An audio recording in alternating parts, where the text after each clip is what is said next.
자, 오늘은 25년의 성탄주일입니다. 성탄주일.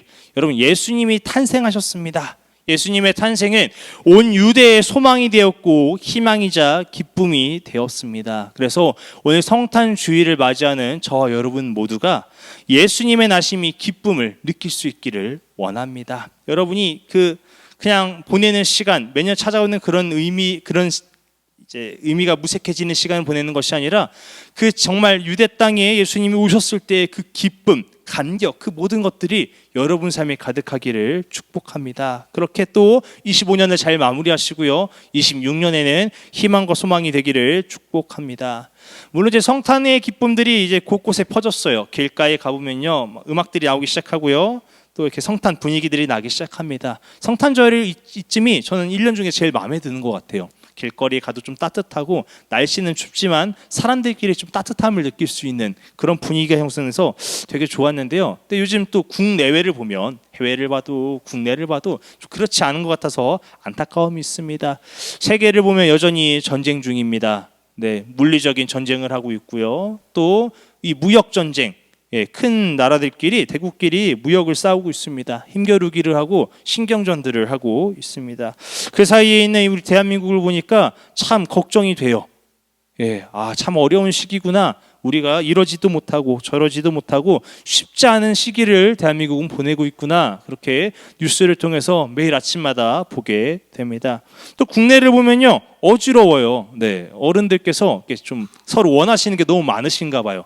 어른들끼리 대화 타협은 없고요, 갈등으로 계속 점점 고조되는, 브레이크 멈출 줄 모르는 것들을 보니까 참 우리들은 불안하게 보내고 있는 것이죠. 또 요즘 제가 제일 많이 체감하는 거는 기름값입니다. 기름값이 많이 올라가지고 기름 넣을 때 체감이 확 오더라고요. 물가도 많이 올랐고요. 그렇게 피부들을 와닿다 보니까 성탄의 기쁨이 좀 덜한 것 같습니다. 이 분위기가 따뜻하고 기뻐야 되고 되게 그런 따뜻하고 화목하던 그런 분위기들이 좀 무색해지는 그런 모습을 볼 수 있는 것이죠. 그럼에도 우리가 예수 그리스도의 탄생을 다시 한번 돌아보기 원하는 것은요, 예수님이 탄생하신 그 당시도 평안하지 않았다는 겁니다. 예수님이 태어나는 그 당시에는 이제 세계를 로마가 지배하고 있었거든요. 로마가 지배하고 있는데 유대 땅 또한 로마가 지배하고 있었어요. 그러니까 강한 로마의 군사력 앞에 지배당했고 유대인들은 늘 그 해방할 날을 기대하면서 불만을 품고 눌려 있었습니다. 로마의 지배를 당하니까 로마의 유대인들끼리 똘똘 뭉쳐서 하나가 되어야 되는데요, 그 유대 땅을 다스리는 왕조차도 유대인들의 편이 아니었습니다. 이 헤롯 왕은 유대인들에게서 세워진 것이 아니라 로마가 세워놓은, 로마를 위해 세워진 정치인이었습니다. 그러니 그들이 세운 이 헤롯 왕은 몸은 유대에 있지만 로마의 눈치를 보며 로마의 이익을 대변하는 그러한 존재였습니다. 또 헤롯 왕은 정통 유대인이 아닌 에돔 사람으로다 보니까 그는 항상 그 권력에 불안했습니다. 그러다 보니 이 포악한 정치들을 일삼았어요. 사람을 죽이는 일들을. 우리가 대표적으로 아는 것이 무엇이에요? 예수님이 탄생하실 때 그때 동방박사들을 보면서 어떻게 해요? 갓 태어난 아이들을 다 죽여버려라. 그런 정치들을 하는 것이 헤롯 왕이었습니다. 그런 유학살을 행한 것이 헤롯 왕이었어요. 백성들은 로마 황제에게도 세금을 내야 됩니다. 또 유대의 왕인 헤롯에게도 내야 됩니다. 또 종교인으로서 종교세를 또 내야 됩니다. 이중 과세를 넘어서 삼중 이렇게 내야 됩니다. 그렇게 유대 땅에는 친로마파와 반로마파가 있었습니다. 그러니까 예수님이 오신 이 땅의 상황은, 그 유대 땅 2000년 전의 상황은 가장 밝고 가장 위대하고 평화롭고 따뜻했던 그런 시기가 아니라 질풍의 시대였다는 것입니다. 언제 터져도 이상할 것이 없는, 가장 어두웠고 가장 암울했고, 그리고 이 정치적으로 부패했으며 억압이 심했던 그런 시대에 예수님은 오신 것입니다. 그러니 여러분, 오늘날과 다를 바가 없다라는 것이에요. 예수님이 오셨을 때. 그러나 예수님의 탄생은 더욱더 빛이 났습니다. 왜요? 어두우면 어두울수록 빛이 되신 예수님께서는 더 밝게 빛나는 것입니다. 그래서 오늘 여러분 가운데 이런 어지러운 상황 속에서도 우리가 예수 그리스도를 바라보며 빛을 되찾기를 원합니다. 예수님이 오시는 2000년 전 유대 땅도 그랬어요. 오늘날 우리가 살아가는 그 땅도 그랬어요. 언제나 세상은 혼돈이었고 어려웠습니다. 그러나 우리가 그 기쁨 속에서 기뻐할 일들을 바라보기를 원합니다. 네, 그래서 오늘 이 동방박사들 이야기들을 나눌 건데요. 그것을 보면서 우리 하나되는 교회 모든 성도들이 기뻐하고 평화를 누릴 수 있기를 소망합니다. 자, 우리 함께 말씀 한번 읽어볼게요. 시작. 유대인의 왕으로 나시니가 어디 계시냐? 우리가 동방에서 그의 별을 보고 그에게 경배하러 왔노라 하니, 이 동방박사들은 경우나 동방박사들은 동방에서 동쪽에서 있는 박사들이거든. 그 박사들이 무엇을 했느냐? 예수님이 탄생하실 것이다, 그러니까 메시아가 탄생할 거라는 그 예언을 기다리던 자들이 동방박사입니다. 천문을 보며 하늘을 보며 별을 보며 그때가 언제인지 기다리던 자들이 동방박사입니다. 그런데 그들이 예수님이 태어나실 그때에 동방에서 별을 보았고, 예수님의 탄생을 축하하기 위해 동방에서 출발하여 유대 땅에 왔고 오늘 예루살렘에 도착하였습니다. 그래서 예루살렘에 도착해서 이제 물어보는 거죠. 자, 유대인의 왕이 태어났다고 들었는데 유대의 왕이 어디 있습니까? 유대의 왕은 어디 계십니까? 그렇게 물어봤는데 문제는 무엇이었냐? 예수님이 그곳에 계시지 않았다는 것입니다. 아기 예수님은 없었고 정치적인 헤롯 왕밖에 없다는 것입니다. 그러니까 이제 뭔가 잘못되었죠. 먼 길을 걸어서 이 유대 땅에 도착해서 이 유대 수도 베들레헴에 예루살렘에 딱 왔는데 예수님이 없다는 것입니다. 그러니까 이들이 얼마나 허무했겠어요. 별을 보면서 야, 드디어 그때가 왔다. 조상 때부터 기다렸던 그때가 왔다 하고 이 기대감에 벅차서 부랴부랴 선물을 가지고 걸어왔을 텐데, 왔을 때 이 허무함 어땠을까요? 네? 당황스러웠을 것입니다. 그런데 우리가 보면요, 여기서 이 동방박사들이 놓친 것이 있습니다. 동방박사가 무엇을 놓쳤느냐? 예수님의 나시는 곳을 놓쳤습니다. 우리 4절 5절을 함께 읽어보겠습니다. 시작. 왕이 모든 대제사장과 백성의 서기관들을 모아 그리스도가 어디서 나겠느냐 물으니 5절 이르되 유대 베들레헴이오니 이는 선지자로 이렇게 기록된 바. 자, 동방박사들은 예언을 따라 기다리고 있었습니다. 근데 그 전에 내려오는 선지자들을 통해 하나님께서 주신 예언을 보니까 예수님이 어디에 태어나시느냐? 예루살렘이 아니라 베들레헴인 것입니다. 베들레헴. 그러니까 베들레헴에 예수님이 날 거다라는 이 사실, 기록, 예언들이 있는데 동방박사는 어디로 갔어요? 예루살렘으로 갔다는 겁니다. 예루살렘은 왕이 사는 곳이에요. 이 유대 땅에서 가장 발전돼 있고 가장 모든 문화들이 가장 있는 곳. 네, 그거 끝이면 돼요. 네, 그것이 예루살렘이에요. 그러니 동방박사들이 생각했을 때 왕이 태어나면 지금 왕이 거하는 어디예요? 예루살렘에 있겠지. 그렇게 착각하고 걸어간 것입니다. 사랑하는 성도 여러분, 우리가 하나님의 말씀을 지키려고 노력합니다. 말씀을 들으려고 노력합니다. 그러나 분명히 해야 될 것은 늘 깨어서 하나님의 말씀을 분별해야 된다는 사실입니다. 하나님의 말씀을 정확히 들어야 돼요. 하나님의 말씀을 묵상하며 하나님의 마음과 뜻을 해야 되지, 그 묵상 속에서 내 뜻과 내 마음을 위해서 행해서는 안 된다는 사실입니다. 예를 들어서요, 저도 가끔씩 그러는데요. 요즘 우리들의 문제가 뭐냐? 우리 신앙인들의 문제가 뭐냐? 우리의 편의와 우리의 상식에 따라 신앙을 따라간다는 것입니다. 하나님의 말씀대로 주신 대로 예수님이 살면서 계시는 동안 보여주신 그 신앙대로, 성경에 적혀 있는 대로, 그 인물대로 분명 하나님께서 어떻게 해야 되는지 우리에게 보여주셨는데, 우리가 그것을 보기보다는 그것을 지키려고 하면서 내 생각대로, 내 판단대로 판단하는 거죠. 예, 가끔씩 저한테 이렇게 말씀하시는 분이 있어요. 전도사님, 제가 1년에 쉬는 날이 거의 없는데 주말에라도 한번 쉬어야 되지 않겠습니까? 제가 그래도 제 아이랑 아내를 데리고 한번 여행 다녀야 되지 않겠습니까? 그렇게 저한테 이야기를 하고 주일날 한번 쉴 때가 있습니다. 예, 주일날 예배를 빠지실 때가 있어요. 우리의 생각이 그렇잖아요, 그렇죠? 한 주를 바삐 사는 것을 알다 보니까 저도 가끔 마음이 그래요. 그러면 이제 저도 뭐라고 하겠어요? 그치, 그럴 수도 있겠다. 저야 항상 이 자리를 지켜야 되는 책임감이 있지만, 또 평소에 바삐 사는 그 성도들의 삶을 보니까 그럴 수도 있겠다. 한번 좀 리프레시가 필요할 수도 있겠다. 이런 생각들을 할 때가 있다는 것이죠. 근데 여러분, 제가 말씀드리는 것이 이것이 맞느냐? 우리가 고민해 볼 필요가 있다는 것이죠. 물론 우리가 예배를 한번 빠졌다고 해서 벌을 받거나 저주받지 않습니다. 하나님은 저렇게 벌 주시거나 저주하시는 분이 아니시기 때문이에요. 그러나 분명히 하나님의 말씀은 어떻게 하느냐, 십계명 4계명에 적혀 있죠. 안식일을 거룩하게 지키라. 하나님은 분명 말씀하셨어요. 안식일을 거룩하게 지키라. 거룩히 지키는 것이 무엇입니까? 예배를 기대하고 소망하며 그 예배 날을 위해서 우리가 준비하며 드리는 것이 거룩한 것입니다. 그러니 예배는 지켜야 하는 것이죠. 왜요? 예배는 하나님께 드려지는 것이고 하나님께서 지키라 말씀하셨기 때문입니다.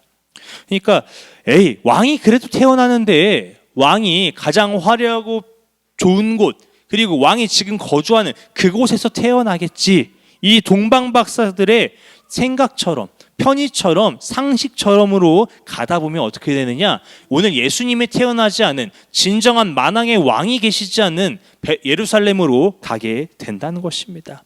여러분, 사람의 생각대로 행하지 않으시길 바랍니다.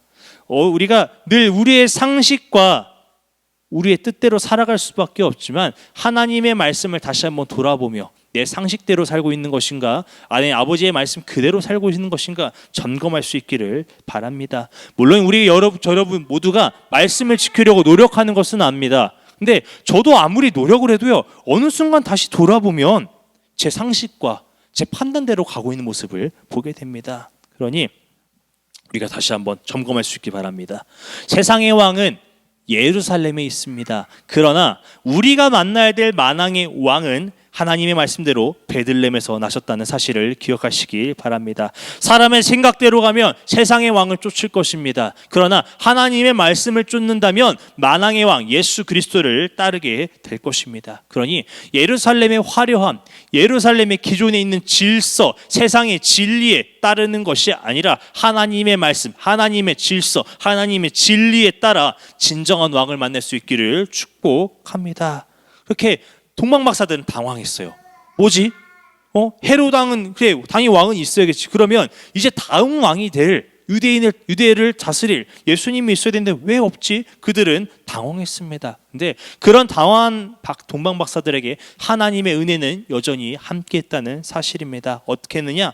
하나님은 다시 별을 보여주셨습니다. 우리 9절 함께 읽어보겠습니다. 시작.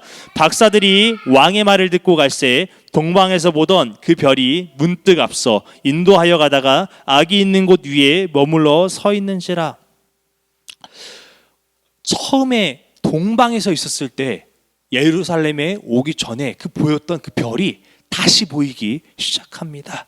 이번에는 단순히 떠 있는 정도가 아닙니다. 처음에는 그 동방의 별이 떠 있어서 예수님이 나셨구나, 이 예언자들이 말했던 그때구나 동방박사들이 알았다면, 이번에는 이 별이 움직이는 것입니다. 앞서서 인도합니다. 최종적으로 어디를 갔느냐? 예수님이 나신 그 베들레헴 그 곳 위에 머물러서 서 있는 것을 볼 수 있습니다.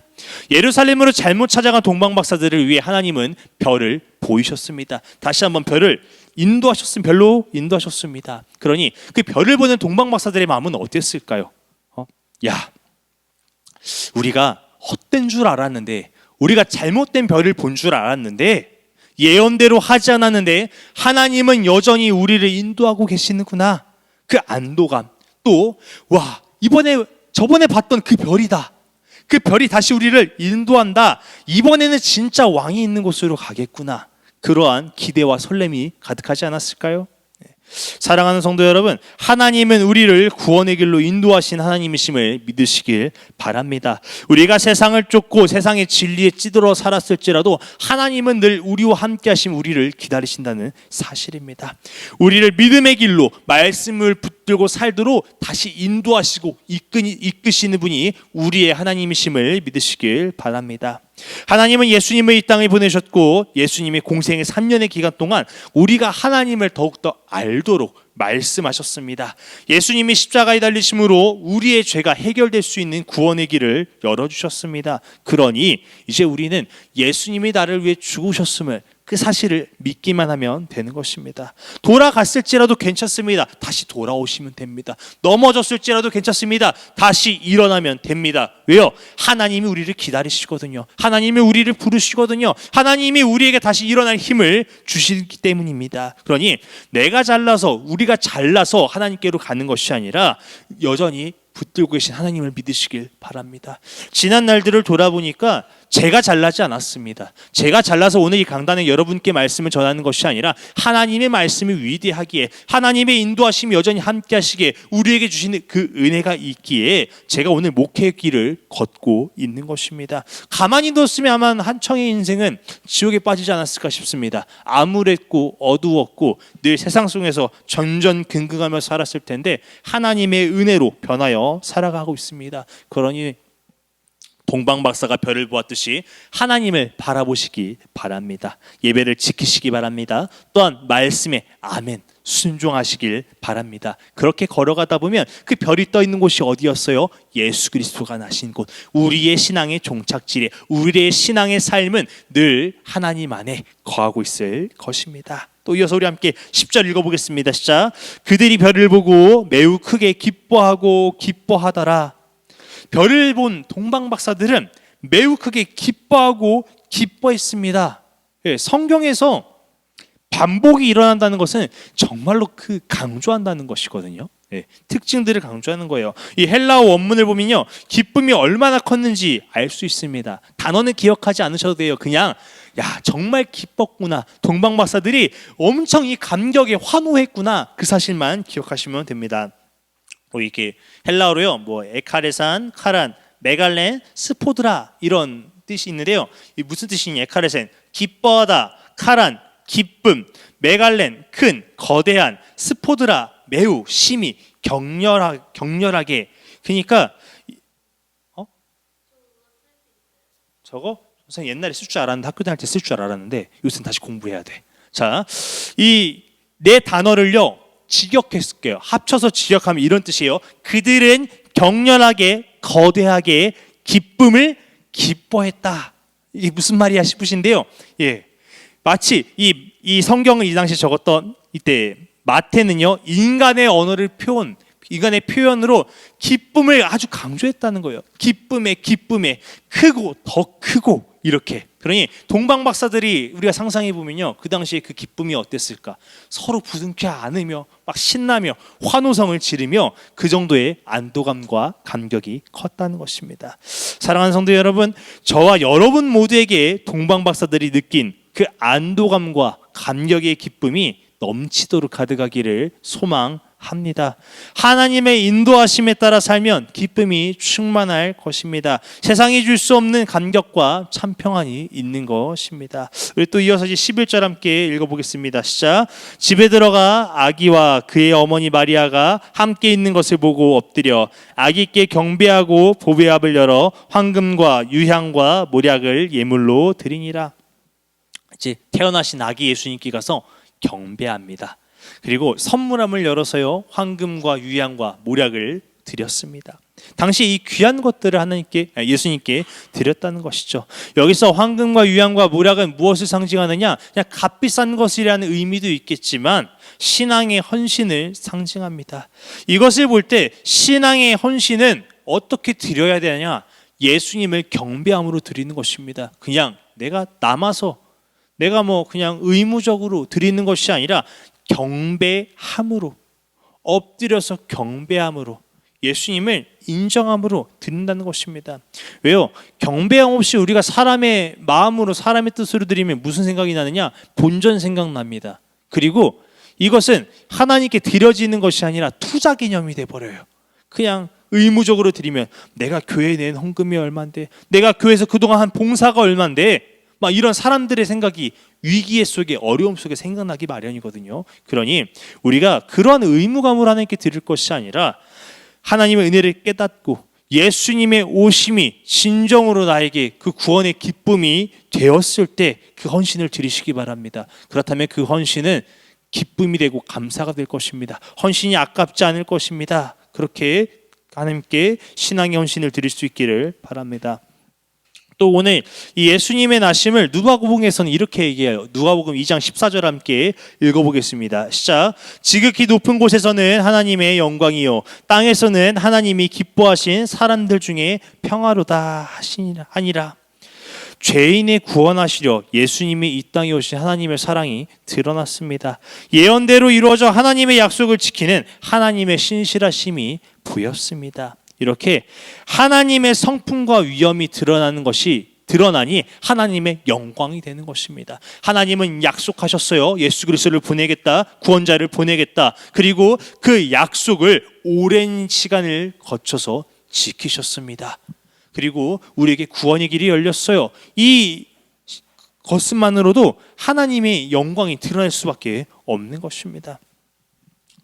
그러나 이 성탄절에 모든 사람들이 기뻐하지 못하고 있습니다. 왜 그러냐? 땅에서는 하나님이 기뻐하신 사람들 중에 평화로다. 여기서 오늘 분명히 얘기합니다. 기뻐하신 사람들 중에 평화로다는 거예요. 땅에는 평화로다. 땅에는 평안이 있을 것이다. 모두에게 평안이 있을 것이다가 아니라 분명 말씀에서 전제가 있어요. 하나님이 기뻐하신 사람들 중에 우리가 성탄의 분위기 속에 따뜻함을 느끼고 온기를 느끼고 사람 냄새를 맡을 수 있으나 잠시의 마음의 위로가 될 수 있으나 예수 그리스도가 오심으로 인해 참 기쁨과 참 평안은 모두에게 있지 않다라는 것입니다. 왜요?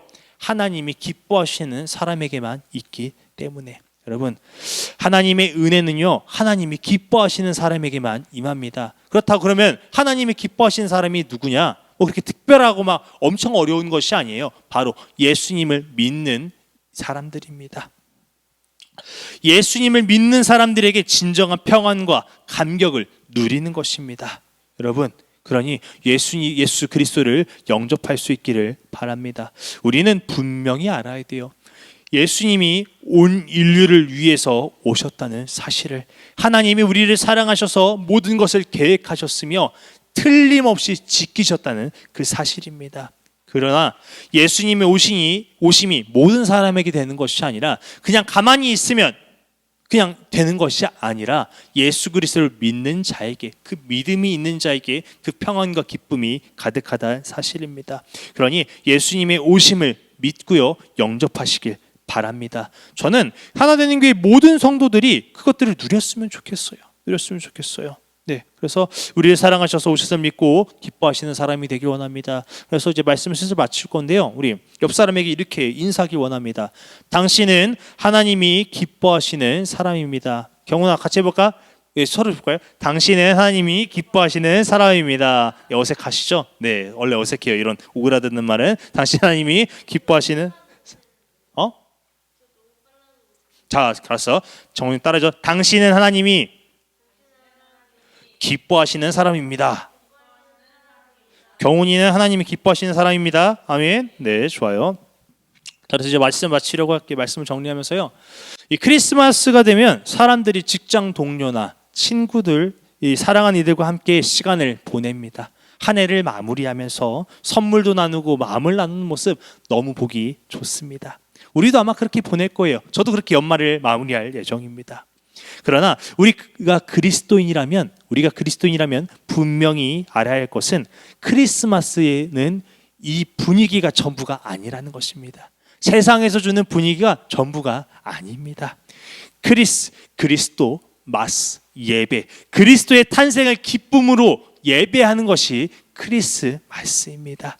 예배를 드려서 기쁜 것도 있겠습니다. 그러나 예수 그리스도의 나심을 보니, 예수님을 통해 내가 구원받았음을 보니 기뻐할 수밖에 없어서 드리는 것이 크리스마스라는 것입니다. 예수님의 사랑, 하나님의 은혜와 사랑을 깨닫고 나니 우리는 기쁨과 감격으로 예배를 드릴 수밖에 없습니다. 그러니 크리스마스는 서로에게 원하는 선물을 받듯 하나님께 구하는 그런 날이 되지 않기를 바랍니다. 우리는 세상에서 그 누구도 줄 수 없는 구원이라는 선물을 이미 받았습니다. 가장 선물을 받았어요. 비교할 수 없어요. 대체할 수 없어요. 흉내낼 수 없어요. 하나님만이 주실 수 있는 아주 위대한 큰 선물입니다. 그러나 성경은 오늘 분명히 이야기해요. 하나님이 기뻐하는 자들에게 평화로다. 예수 그리스도가 우리의 구원자임을 믿는 자들에게 평화라는 사실입니다. 모든 이에게 주었으나 믿는 자들에게 주어지는 것입니다. 참 기쁨과 참 행복을 저는 모두가 누리는, 하나되는 교회 성도가 모두가 누리는 그러한 크리스마스가 되기를 축복합니다.